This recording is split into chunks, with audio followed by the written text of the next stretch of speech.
अस्सलाम वालेकुम वरहमतुल्लाहि वबरकातुहू। दोस्तों, आउं आहियां अली हसन अब्बासी। किताब आहे कालोड़ा दौर हुकूमत 1681 ईस्वी खां 1783 ईस्वी। लेखक ग़ुलाम मोहम्मद लाखो। छापो अवल साल 2004 ईस्वी। छापो ॿियों साल 2021 ईस्वी। छपाईंदड़ सिंधी सादगर गाॾी खातो हैदराबाद सिंध। किस्त वीहीं। अफ़गान बालादस्ती। नादिर शाह जे क़त्ल खां पोइ पैदा थियल सूरत हाल ते अॻे बाब में मियां नूर मोहम्मद जे बयान में तफ़सीली तरह सां बहस कयो वियो आहे। उनखे वरजाइण जी ज़रूरत कान्हे। नादिर शाह 11 जमादुल आख़िर 1160 हिजरी 10 जून 1747 ईस्वीअ ते क़त्ल थियो। उनखां पोइ अहमद शाह अब्दाली बरे सग़ीर अंदरि उन्हनि इलाइक़नि जी दावा कई जंहिं ते नादिर जो कब्ज़ो हो। अहमद शाह अब्दाली आख़िरकार 3 हमलनि ऐं सिफ़ारती ज़रियनि जे इस्तेमाल खां पोइ 9 जमादुल आख़िर 1165 हिजरी 13 अप्रैल 1752 ईस्वीअ ते सुतलज पार जे समूरनि इलाइक़नि खे हासिल करण में कामयाब थियो। Doctor Ashiq Mohammad Khan Durrani Multan under the Afghans सिफ़ो 46 बज़्म सक़ाफ़त मुल्तान 1981 ईस्वी। हिन हासिलात खां पोइ सिंध ॾे पिणु अफ़गान पैगाम पहुतो जंहिं बाद मियां नूर मोहम्मद लाइ ताबेदारी क़बूल करण खां सवाइ ॿियो को बि रस्तो न बचियो। अफ़गान बालादस्ती क़बूल कंदे क़ीमती तोहफ़नि सां गॾु भाई खान करोड़ जे क़यादत में हिकु सिफ़ारती वफ़द अफ़गानिस्तान मोकिलियो वियो। उन बाद सिंध जो वाली अफ़गान बाजगुज़ार बणिजी वियो। इन तरह कश्मीर, लाहौर, मुल्तान ऐं सिंध कंधार जे ताबे थी विया। सिंध खे अफ़गान बालादस्तीअ में रहंदे निहायत कठिन हालतुनि सां मुंहुं ॾियणो पियो। अफ़गान बादशाहनि जे सिंध लाइ ठहियल पॉलिसीअ जा 2 पहलू निमाया ॾिसजनि था। पहिरियों पहलू हीउ हो त सिंध अंदरि अदम इस्तेहकाम पैदा कजे त जीअं को बि मज़बूत लीडर पैदा न थी सघे। ॿियो पहलू हीउ रहियो त जेतिरो थी सघे सिंध मां ख़राज जी सूरत में वधि ॾोकड़ पैसो ॿुहारे कढिजे।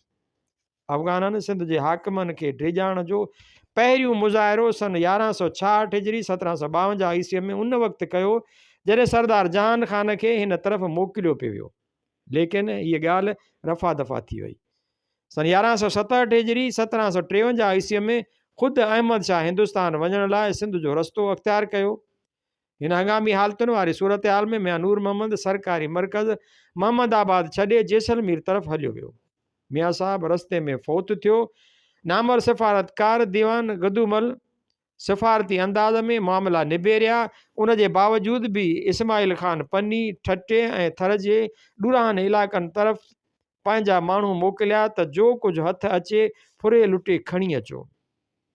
तहफ़तुल कलाम सिंधी छापो सिफ़ो नंबर 272।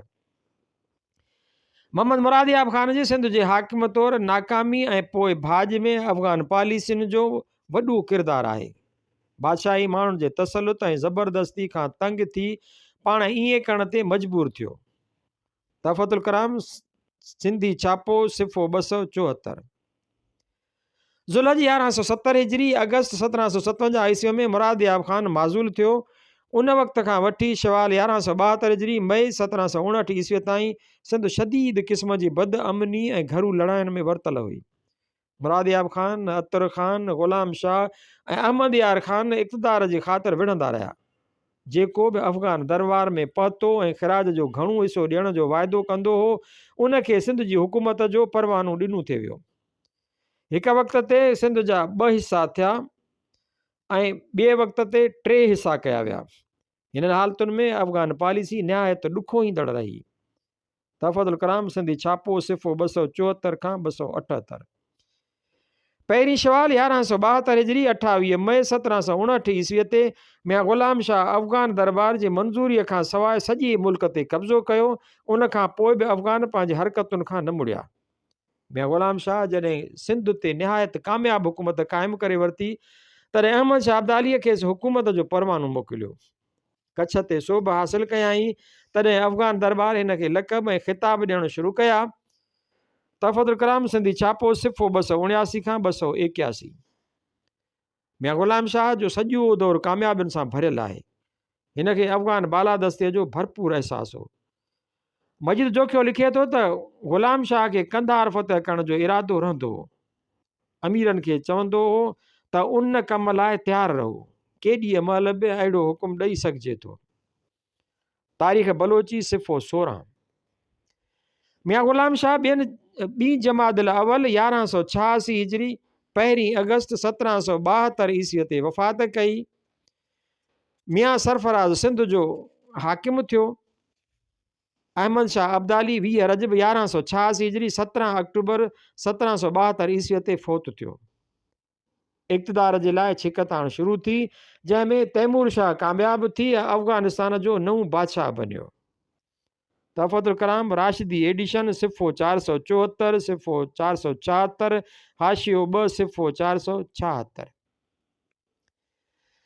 मियां सरफराज जे दौर में सिंध जे दरबार में लेखे टालपुर तसादम जी शुरूआति थी। जमादिल आख़िर 1189 हिजरी अगस्त 1775 ईस्वीअ में मीर बहराम ऐं मीर सोबदार क़त्ल कया विया। तारीख़ कलोड़ा जुल्द वियों सिफ़ो 624। हिन वाक़िए खां पोइ सिंध में बाक़ाइदा घरू लड़ाई छिड़ी वई। अॻिते हली मीर बाज़ार खे क़त्ल कयो वियो ऐं आख़िर में मीर अब्दुल्ला ख़ान ऐं मीर फ़तेह ख़ान मारिजी विया। तारीख़ कलोड़ा जुल्द ॿियों सिफ़ो 706 707 सिफ़ो 767 768। दरबार में क़त्ल गारत जो ही सिलसिलो जारी रहियो। उहो वक़्तु बि आयो जॾहिं कलोड़ा ख़ानदान जा 4 शहज़ादा क़त्ल कया विया। लबे तारीख़ सिंध सिंधी छापो सिफ़ो 159। हिननि वाक़ियनि जे नतीजे में सिंध अंदरि बादशाह गर्दी शुरू थी। सरफराज़ माज़ूल थियो, मियां ग़ुलाम नबी क़त्ल थी वियो, अब्दुल नबी माज़ूल थियो ऐं वरी हुकूमत हासिल कयाई। हिन सॼे दुखदायक सूरत हाल में अफ़गान दरबार जो रवैयो ॾुखो ईंदड़ ऐं ज़ुल्मनि सां भरियो पियो आहे।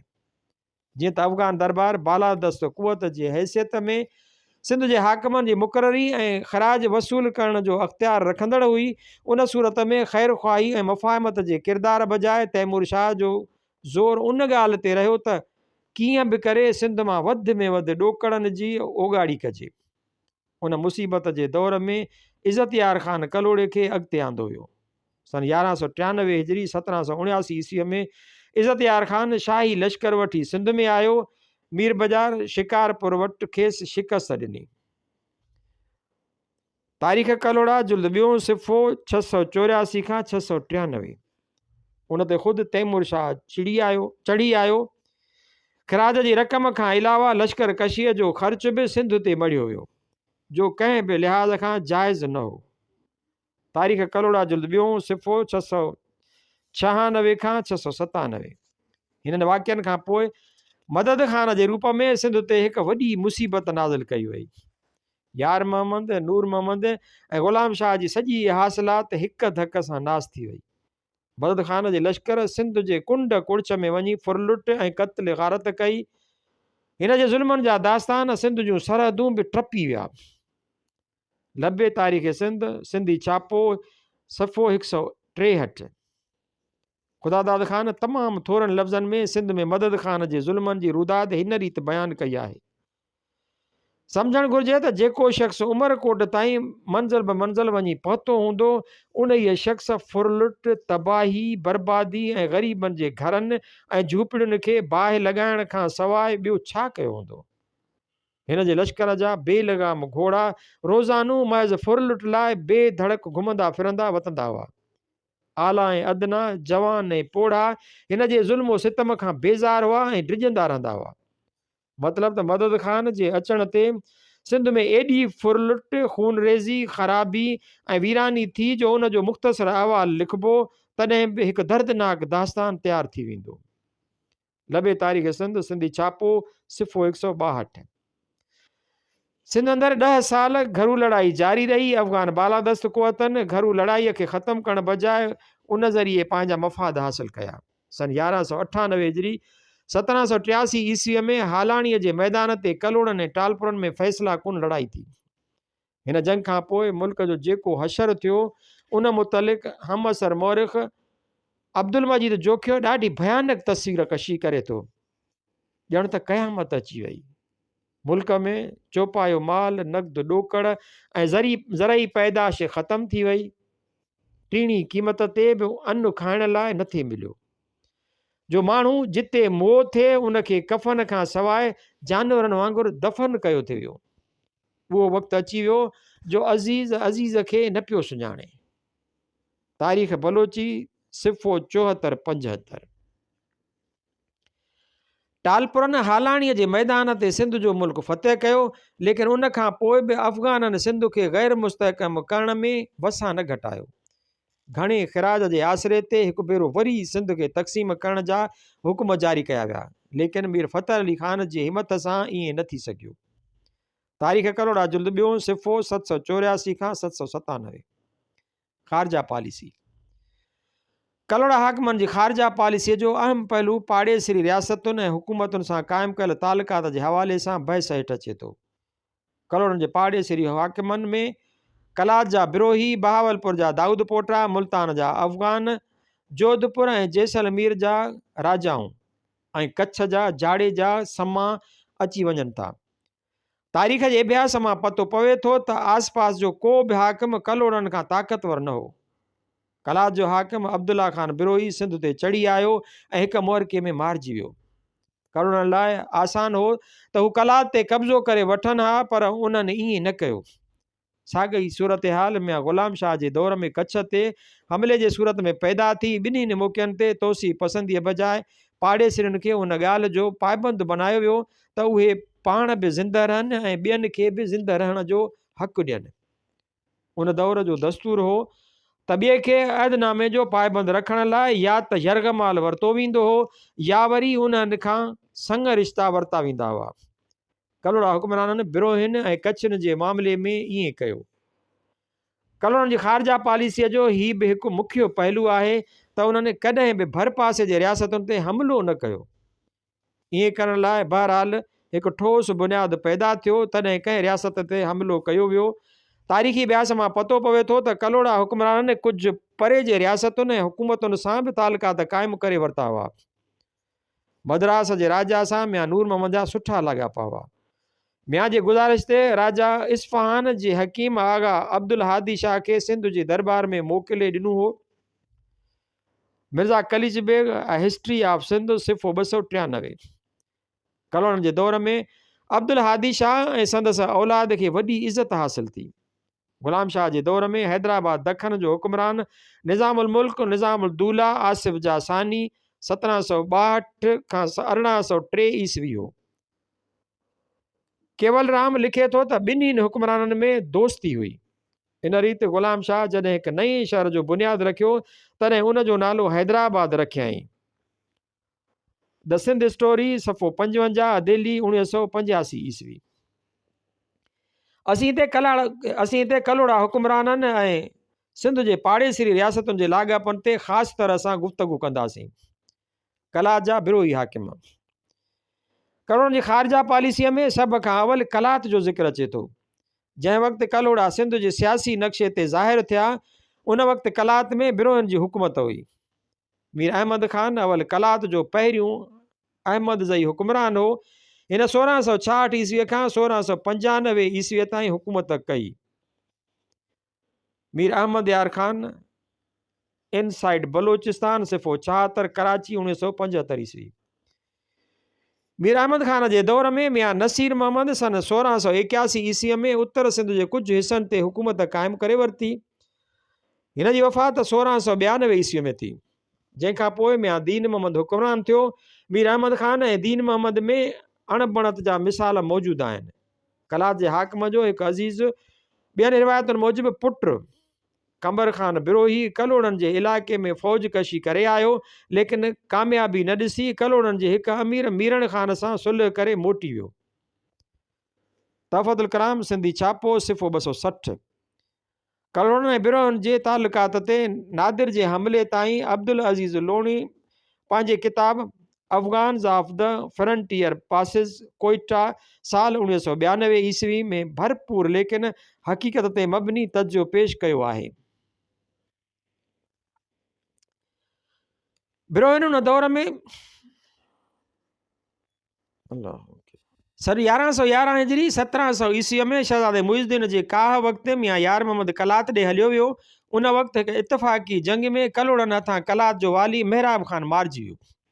हिन वाक़े सबबि कलोड़नि ऐं बिरोहियुनि जे विच में विछा वधिया। दुश्मनी ऐं छिकताण जो ॿियो वॾो सबबु सिबी, कच्छी ऐं ढाढर जा इलाइक़ा कलोड़नि जे हवाले थियणो हुआ। ही इलाइक़ा में यार मोहम्मद खे शहज़ादे मुइज़ुद्दीन उन वक़्तु ॾिना जॾहिं को बि ॿियो फ़र्दु उन्हनि खे न पियो संभाले सघे। कलात जा हुक्मरान हिननि इलाइक़नि जा दावेदार हुआ। तारीख़ कलोड़ा जुल्द अवल सिफ़ो 203। बिरोहिन उन दौर में यार मोहम्मद खे घणी तकलीफ़ ॾिनी। हिन जा पुट यरगमाल रखिया जे पोइ मुइज़ुद्दीन जे मुदाख़लत ते आज़ादु थिया। मियां नूर मोहम्मद जे दौर में कलात जो वाली अब्दुल्ला ख़ान सिंध अंदरि पंहिंजे लश्कर सां काहे आयो। अब्दुल्ला ख़ान कोहिस्तान जो शहबाज़ सॾिबो हो ऐं हर तरफ़ संदसि हाक हुई। सन 1144 हिजरी 1731 ईस्वीअ में अब्दुल्ला ख़ान मियां नूर मोहम्मद जे लश्कर सां विढ़ंदे मारिजी वियो। तहफ़तुल कलाम सिंधी छापो सिफ़ो 267। उन वक़्तु सिंध जो हाकिम कलात ते कब्ज़ो ॼमाए सघियो थे, पर ईअं न कयो वियो। मियां नूर मोहम्मद पंहिंजी सियासी पॉलिसीअ मुताबिक़ बिरोहियुनि सां मिटी माइटीअ जो सिलसिलो क़ाइमु करे तालुकात बहितर बनाइण जी कोशिशि कई। तारीख़ कलोड़ा जुल्द अवल सिफ़ो 348। मिटियुनि माइटियुनि जे सिलसिले में मुराद याब ख़ान जी शादी मुराद अली बिरोही अब्दुल्ला ख़ान वाली कलात जो सौट जे न्याणीअ सां थी। उन बाद ख़ुदि अब्दुल्ला ख़ान जी न्याणी मियां नूर मोहम्मद जे पुट ख़ुदादाद ख़ान जे निकाह में आई। मंशूल वसियत तो दस्तूर हुकूमत ज़मीमू 6 सिफ़ो 142 143। उन्हनि क़दमनि ऐं रिश्तनि जे बावजूदि बि कलात जा बिरोही सिंध जे हाकिमनि सां दुश्मनी रखंदा आया। नादिर शाह हिंदुस्तान खां वापसि थींदे सन 1152 हिजरी 1739 ईस्वी में सिंध में आयो। तॾहिं बिरोहियुनि खे 40 सालनि जी दुश्मनी पाण जो सुठो मौक़ो नज़र आयो। बिरोही लश्कर नादिर जी मदद कई। मोट में नादिर शाह कच्छी ऐं सिबी जा इलाइक़ा कलोड़नि खां खसे कलात जे हवाले कया। उन वक़्तु कलात जो हाकिम मोहब्बत ख़ान वलद अब्दुल्ला ख़ान हो। तारीख़ कलोड़ा जुल्द अवल सिफ़ो 394। मियां नूर मोहम्मद जेसीं ज़िंदा रहियो एसीं न त विञायल इलाइक़ा वापसि वठी सघियो ऐं न वरी उन्हनि खे विसारे सघियो। पुटनि खे पाण सिबी वापसि वठण जी ताक़ीद करण सां गॾु बिरोहियुनि जे कूड़ ख़ुदि मतलबी ऐं मुनाफ़िकीअ खां ख़बरदार रहण जो मशवरो ॾिनई। मंशूर वसियत तो दस्तूर हुकूमत सिफ़ो 24 सिफ़ो 26। सिंध ऐं कलात जे लाॻापन जो अहम बाब मियां ग़ुलाम शाह जे दौर में शुरू थियो। ग़ुलाम शाह कलोड़ो सिंध जो ताक़तवर हुकुमरान थी उभिरियो। संदसि दौर में कलात जो वाली मीर नसीर ख़ान बिरोही हो। मीर नसीर हर ॾुखे दौर में मियां जी मदद कई ऐं हिन जे मज़बूत हुकूमत बणिजण में अहम किरदारु अदा कयो। अॻिते हली मीर नसीर ख़ान सिंध जे हुकुमरान सां सुलह ऐं ताउन जो हिकु तहरीरी पैमान कयो। हीउ अहदनामो 4 सफ़र 1186 हिजरी 7 मई 1772 ईस्वीअ ते कयो वियो। ग़ुलाम मोहम्मद लाखो सिंध कलात लाॻापन जो हिकु दस्तावेज़ी मुतालियो रिसालो मेहरान नंबर 152 साॻियो हवालो। बाद में अहिड़ो अहदनामो मियां मोहम्मद सरफराज़ सां बि कयो वियो। हीउ तहरीरी पैमान 6 मुहर्रम 1187 हिजरी 30 मार्च 1773 ईस्वीअ ते अमल में आयो। साॻियो हवालो। हिननि तहरीरी अहदनामनि जे करे कलात ऐं सिंध जे लाॻापन में ख़ुशगवार तब्दीली अची वई। सिंध जी तारीख़ में सन 1189 हिजरी 1775 ईस्वीअ खां वठी सन 1198 हिजरी 1783 ईस्वीअ ताईं वारो दौरु घरू लड़ाइनि जो ज़मानो आहे। पूरा 10 साल हुक्मरान कलोड़ा ऐं संदन नाइब मीर टालपुर विढ़ंदा रहिया, लेकिन हर समूरे अरसे में कलात जे हाकिम सिंध जे मामलनि में अहम किरदारु अदा कंदे टालपुरनि बजाए कलोड़नि जी हिमायत ऐं मदद जारी रखी। सन 1190 हिजरी 1776 ईस्वीअ में मीर बाज़ार हज पढ़ी मकरान जे रस्ते खां कलात पहुतो। मीर बाज़ार कलात जे हाकिम खां फ़ौजी मदद घुरी, लेकिन मीर नसीर ख़ान ईअं करण खां इनकार कयो। तारीख़ बलोची सिफ़ो 32। सन 1194 हिजरी 1780 ईस्वीअ में मीर बाज़ार जे क़त्ल खां पोइ मियां अब्दुल नबी कलात जे मीर नसीर खां मदद तलब कई। मीर नसीर जो नाले ज़र्क ख़ान लाड़काणे पहुतो। मीर नसीर जो नाठी ज़र्क ख़ान लाड़काणे पहुतो। सिंध जे लश्कर जी क़यादत मीर अब्दुल्ला कई। ॿिन्ही धुरियुनि में मोरको थियो, जंहिंमें ज़र्क ख़ान मारिजी वियो। हिस्ट्री ऑफ सिंध सिफ़ो 183 184। मिर्ज़ा कलीज बेग हिस्ट्री ऑफ सिंध सिफ़ो 171 ऐं ग़ुलाम रसूल महर तारीख़ कलोड़ा जुल्द ॿियूं सिफ़ो 651 में लिखनि था त मीर नसीर ख़ान फ़ौजी मदद जी आछ कई, लेकिन मीर बजार ही आछ क़बूल न कई। तारीख़ी तरह हीअ राय दुरुस्त कोन्हे। बाद में जॾहिं अब्दुल नबी वरी हुक्मरान बनियो तॾहिं ज़र्क ख़ान जी खून बहा तौर कराची ख़ान कलात जे हवाले कई वई। तारीख़ कलोड़ा जुल्द ॿियूं सिफ़ो 779। उन खां पोइ जंग हालाणी थी, तॾहिं बि अब्दुल नबीअ खे मीर नसीर ख़ान जी मदद हासिल रही। कलोड़नि जी हुकूमत जे ख़ात्मे खां पोइ बि कुझु साल हीउ सिलसिलो जारी रहियो। कच्छ सां तालुकात। सिंध जे ॾखिण में कच्छ जो मुल्क मौजूदु आहे, जिते कलोड़नि जे दौर में जाड़ेजन समन जो राज हो। मुग़लनि खां अॻु सिंध में समन जामन जी हुकूमत वक़्तु जाड़ेजन समन सां सुठा तालुकात क़ाइमु हुआ। मुग़ल दौर में कच्छ जा हाकिम ऐं ठटे जा सूबेदार विढ़ंदा रहंदा हुआ, लेकिन कलोड़नि जे सिंध में मुस्तहकम थियण जी तब्दीली जाड़ेजन समन खे को बि पैगाम न ॾेई सघी। मियां नूर मोहम्मद कच्छ जे किनारे ऐं सामूंडी इलाइक़े में नीम ख़ुदमुख़्तार क़बीलनि ख़िलाफ़ फ़ौजी क़दम खयूं, तॾहिं उहे क़बीला कच्छ में पनाह वठंदा हुआ। तफ़दुल कराम मियां नूर मोहम्मद जो ज़िक्र। मियां ग़ुलाम शाह जे दौर में कच्छ सां फ़ौजी तसादुम थियो। मियां ग़ुलाम शाह 1176 हिजरी 1762 ईस्वीअ में ऐं वरी 1178 हिजरी 1764 ईस्वीअ में कच्छ ते हमला कया। तफ़दुल कराम सिंधी छापो सिफ़ो 280। कच्छ जी मुश्किल जाग्राफ़ीअ जे बावजूदि बि सिंधी हाकिम कामयाबियूं हासिल कयूं। लखपत बंदर ऐं बस्ता बंदर तोड़े सिंधड़ी फ़तह कया विया। मियां ग़ुलाम शाह वालिद जी पॉलिसीअ ते गामज़न रहंदे कच्छ जे शाही ख़ानदान मां संग वठी पंहिंजे निकाह में आंदो। उन बाद ॿिन्ही रियासतुनि में ख़ैरु थियो ऐं ग़ुलाम शाह कब्ज़े हेठि आयल इलाइक़ा कच्छ खे वापसि ॾिना। तफ़दुल कलाम राशिदी एडिशन सिफ़ो 473। मियां ग़ुलाम शाह ते सख़्तु हमिलो करण वारो लेखक जेम्स बर्निस जेतोणीकि हिन हमले जी मज़म्मत करे थो, लेकिन उन हूंदे बि सिंध जे हाकिम जी दिलेरी बयानु कंदे कलोड़नि खे हिननि हमलनि लाइ ज़िम्मेवार नथो सॾे। सिंध जी दरबार सिफ़ो 18 खां 20 सिफ़ो 120 खां 124। उन दौर में सिंधु दरिया जी हिकु शाख कच्छ में वेंदी हुई। उन ज़रिए सारियुनि जो भलो फ़सुलु थींदो हो ऐं कच्छ जे राय खे 20,000 पाउंड सालाना आमदनी थींदी हुई। ग़ुलाम शाह जे हुकुम ते बंदि तामीर करे कच्छ में सिंधु दरिया जो पाणी दाख़िल थियणु बंदि कयो वियो।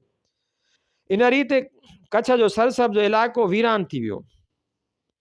जेम्सबर्ग कच्छ ऐं काठियावाड़ जा क़दीम आसार अंग्रेज़ी सिफ़ो 203।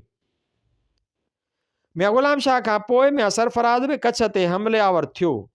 जेम्स बर्न्स लिखे थो त सरफराज़ बि वालिद वांगुरु कच्छ ते 2 हमला कया हुआ। सिंध जी दरबार सिफ़ो 124। लेकिन तारीख़ी तौर ते ही राय दुरुस्त कोन्हे। मोहम्मद सरफराज़ जे कच्छ ते सिर्फ़ु हिकु हमले जो ज़िक्र थियो आहे। हीउ हमलो शोबान 1188 हिजरी अक्टूबर 1774 ईस्वीअ में कयो वियो।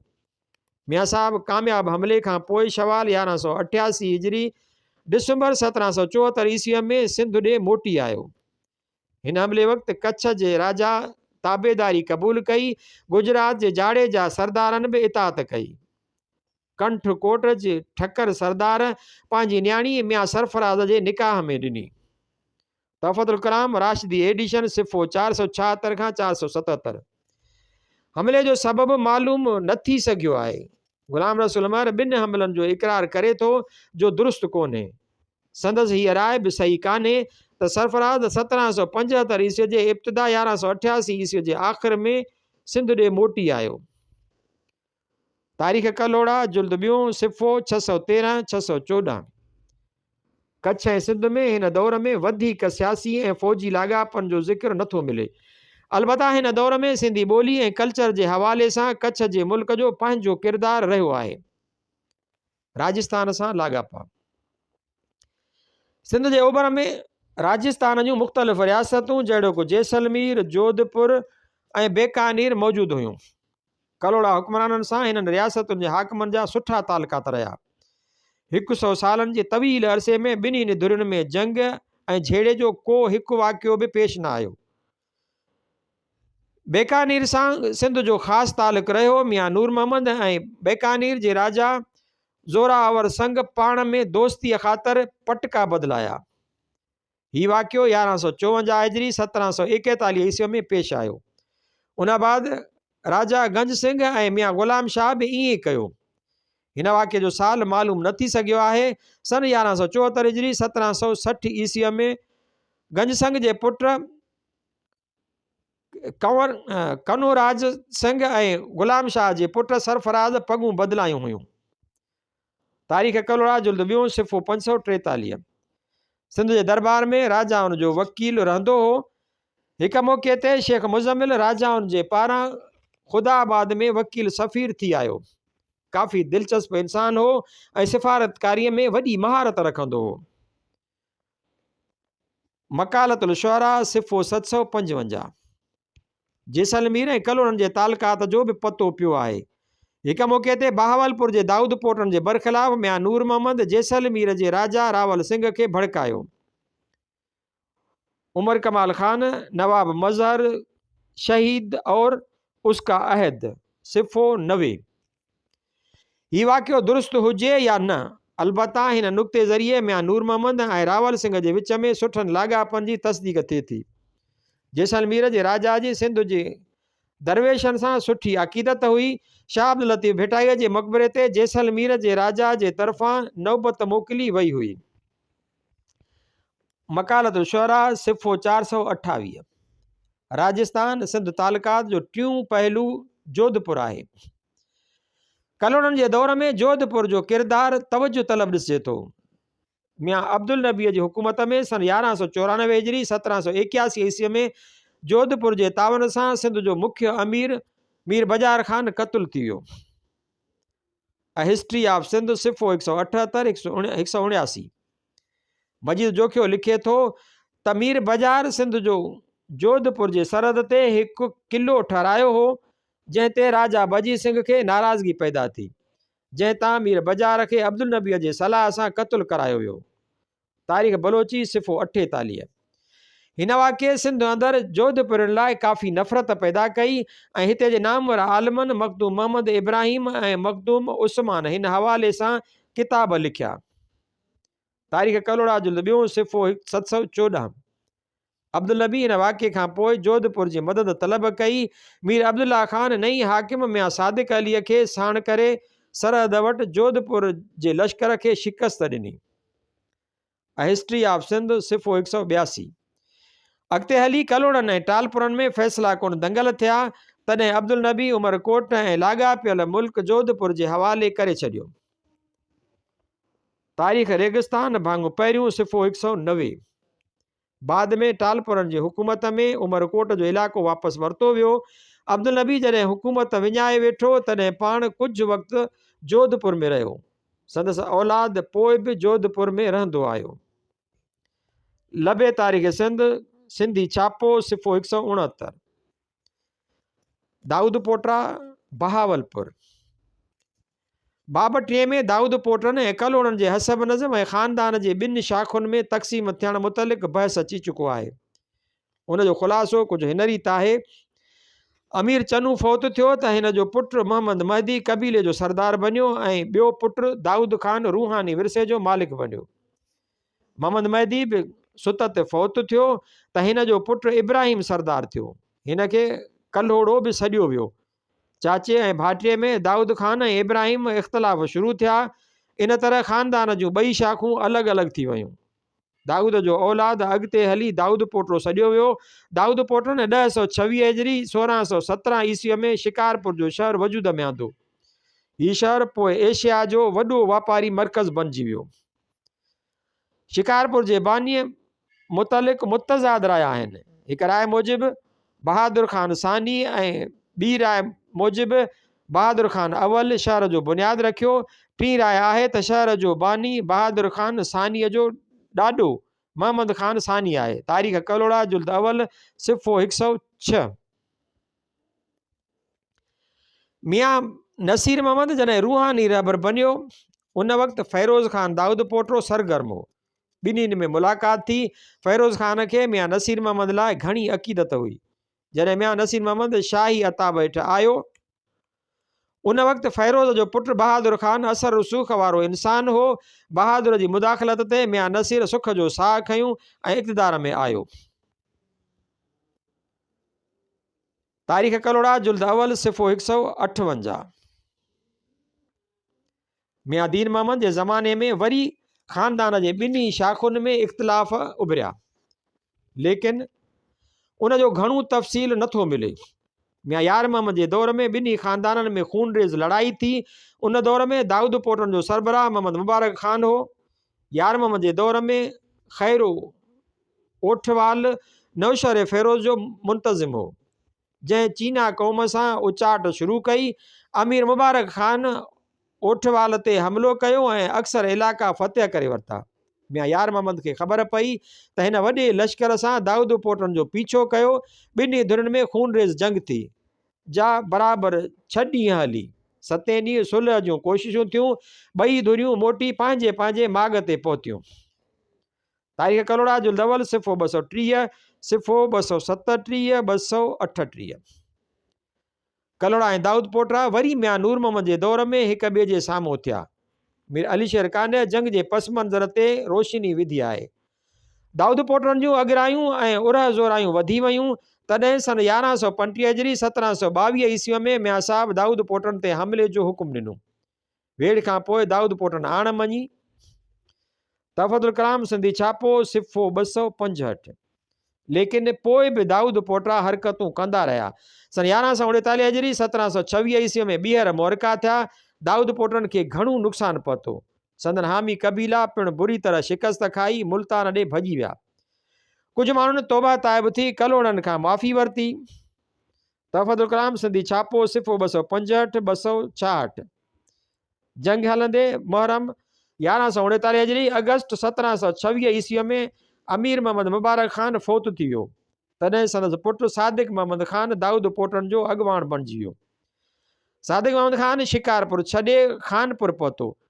कलोड़नि जे लश्कर संदसि पीछो कयो। आख़िरकार 1140 हिजरी 1728 ईस्वीअ में सादिक मोहम्मद ख़ान सिंध छॾे मुल्तान सूबे जे हदुनि में पहुतो। तारीख़ कलोड़ा जुल्द अवल सिफ़ो 330, 331।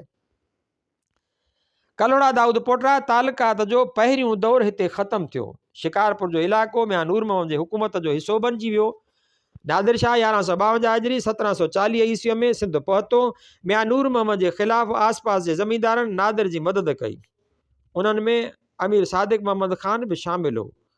नादिर सिंध छॾण खां अॻु मुल्क जो विरहाङो कयो। इन तरह शिकारपुर वरी दाऊद पोटनि खे मिली। तफ़दुल कलाम सिंधी छापो सिफ़ो 268। अमीर सादिक मोहम्मद ख़ान ऐं नादिर जे अमलदारनि में 5 साल पोइ 1159 हिजरी 1745 ईस्वी सख़्तु इख़्तिलाफ़ उभरिया। मामिलो जंग ताईं पहुतो। घणे खून ख़राबे खां पोइ सादिक मोहम्मद ख़ान क़त्ल थी वियो। अमीर मोहम्मद बहावल ख़ान पंहिंजे वालिद सादिक मोहम्मद ख़ान खे शिकारपुर में दफ़न करायो ऐं पोइ पाण हिन ख़िते खे हमेशह लाइ छॾे मुल्तान तरफ़ हलियो वियो। दाऊद पोटनि जो शिकारपुर सां ई आख़िरी तालुक़ु हो। तारीख़ कलोड़ा जुल्द अवल सिफ़ो 427 खां 429। मुल्तान सूबे में दाऊद पोटनि जे आबादकारी ऐं जागीरुनि मिलण खे कलोड़नि ऐं सिंध जे ख़िलाफ़ हिकु मुस्तक़िल साज़िश सॼियो वियो आहे। मकालत राशिदी उर्दू सिफ़ो 389। मोहम्मद बहावल ख़ान तारीख़ में बहावल ख़ान अवल सर्जे थो। हिन बहावलपुर शहर तोड़े रियासत जो बुनियादु रखियो। बहावल ख़ान 3 साल हुकूमत करे सन 1163 हिजरी 1749 ईस्वीअ में वफ़ात करे वियो। बगदाद खां बहावलपुर उर्दू सिफ़ो 44। जंहिं ज़माने में मोहम्मद बहावल ख़ान हुक्मरान हो ऐं संदसि सिंध सां तालुकात ख़तमु थी वियो हो, उन वक़्तु बि मियां नूर मोहम्मद दाऊद पोटनि खे न विसारियो हो। लिखे थो त दाऊद पोटरा ज़र ख़रीद ऐं अहसान जे ज़ेरबार आहिनि। संदन हथनि में मुग़लनि जो लश्कर आहे। खेनि ख़ुदि मतलबी माण्हुनि जे चवण ते नाराज़ न कजो। राजपे वारी हालत में हू चङी फर्मा बरदारी ऐं नौकरी ॾेई सघनि था। मंशूर वसियत तो दस्तूर हुकूमत सिफ़ो 24-25। बहावल ख़ान खां पोइ अमीर मोहम्मद मुबारक ख़ान बहावलपुर जो वाली थियो। हिन 1186 हिजरी 1776 ईस्वीअ में वफ़ात कई। तारीख़ कलोड़ा जुल्द ॿियों सिफ़ो 599। मोहम्मद मुबारक ख़ान ऐं सिंध जो वाली ग़ुलाम शाह हमअसर हुक्मरान हुआ। मियाँ अतुर ख़ान ऐं अहमद यार ख़ान बहावलपुर जे हदुनि में वेही मियाँ ग़ुलाम शाह लाइ मसइला पैदा कया। इन अरसे में मोहम्मद मुबारक ख़ान जो किरदारु वॾी हद ताईं गैर जानबदारीअ वारो रहियो। हिक मरहले ते ॿिन्हिनि हाकिमनि में जंग जी नौबत पहुती, लेकिन उच जे मखदूमनि जी कोशिश सां ख़ैरु थी वियो। तारीख़ कलोड़ा जुल्द ॿियों सिफ़ो 589। मियाँ ग़ुलाम शाह खे 1181 हिजरी 1767 ईस्वीअ में देरा इस्माइल ख़ान ऐं देरा गाज़ी ख़ान जी हुकूमत मिली, तॾहिं पाण इंतज़ाम दुरुस्त करण ख़ातिर ओॾांहुं वियो। उन मौक़े ते ॿिन्ही हाकिमनि जे विच में अलीपुर वटि मुलाक़ात थी। हिक ॿिए खे निहायत नफ़ीस ऐं क़ीमती तोहफ़ा ॾिनऊं। असलम अब्बासी, मियाँ ग़ुलाम शाह कलोड़ो, मोहम्मद पुंडल ॾहर जो मकालो, साल 2002 ईस्वी। अमीर मोहम्मद मुबारक ख़ान खां पोइ नवाब मोहम्मद बहावल ख़ान सानी बहावलपुर जो हुक्मरान थी वेठो। हिन 37 साल हुकूमत करे सन 1224 हिजरी 1809 ईस्वीअ में वफ़ात कई। बगदाद खां बहावलपुर सिफ़ो 46। कलोड़नि जे आख़िरी दौर जी समूरी खाना जंगी संदसि अखियुनि आॾो हली। सन 1186 हिजरी 1773 ईस्वीअ में मियाँ सरफराज़ खे डेरा गाज़ी ख़ान जो कब्ज़ो मिलियो। उन मौक़े ते दीवान गुलराज खे वकील करे बहावलपुर मोकिलियो वियो। मियाँ साहब जे पॉलिसियुनि सबबि अॻिते हली उच जे मखदूमनि ऐं नवाब मोहम्मद बहावल ख़ान जा तालुकात ख़राब थी विया। तारीख़ कलोड़ा जुल्द ॿियों सिफ़ो 612 खां 613। अब्दुल नबीअ जे दौर में 1193 हिजरी 1779 ईस्वीअ में इज़्ज़त यार ख़ान खे अफ़गान दरबार मां सिंध जी हुकूमत जो परवानो मिलियो। हिक तरफ़ अफ़गान दरबार बहावलपुर जे नवाब मोहम्मद बहावल ख़ान खे ख़त लिखी इज़्ज़त यार ख़ान जी मदद जो ताक़ीद कयो। ॿिए तरफ़ सिंध जे दरबार में बहावलपुर खे मदद जो सनेहो मोकिलियो। नवाब साहब पंहिंजे लश्कर सां रोहड़ी पहुतो। एसी सिंध जी लश्कर पंहिंजी ताक़त जे ज़ोर ते मामले जी सफ़ाई करे छॾी हुई। ॿिन्ही हाकिमनि जी रोहड़ीअ में मुलाक़ात थी ऐं नवाब साहब खे बहितरीन तोहफ़ा ॾिना विया। तारीख़ कलोड़ा जुल्द ॿियों सिफ़ो 685 सिफ़ो 691। सन 1194 हिजरी 1780 ईस्वीअ में मीर बाज़ार क़त्ल थियो। अब्दुल नबी इक़्तिदार विञाए वेठो। हिन जी मदद लाइ अफ़गान दरबार मदद ख़ान खे सिंध मोकिलियो।